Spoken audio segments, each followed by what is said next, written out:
कहबर रतना जड़ावल हो। बहरा के कहबर लाल से गुलाल हो। अरे भीतरा के कहबर रतना जड़ावल हो। बहरा के कहबर लाल से गुलाल हो। अरे भीतरा के कहबर रतना जड़ावल हो। कहवा कवाना दुल्हा पलंग बिछावे हो।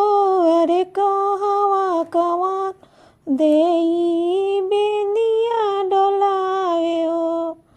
अरे कहवा कवान देई बेनिया डोलावे हो।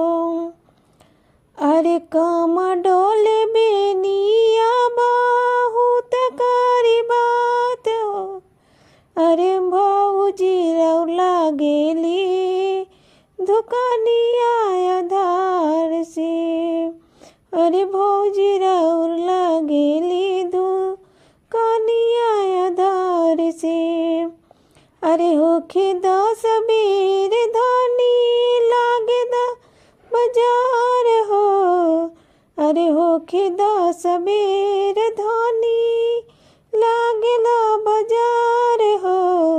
अरे भौजी के बेचम धनी बजरिया के बीच हो। अरे भौजी के बेचम धनी बजरिया के बीच हो। कहवा के कहबर लाल से गुलाल हो। अरे कहवा के कहबर रतना जड़ावल हो।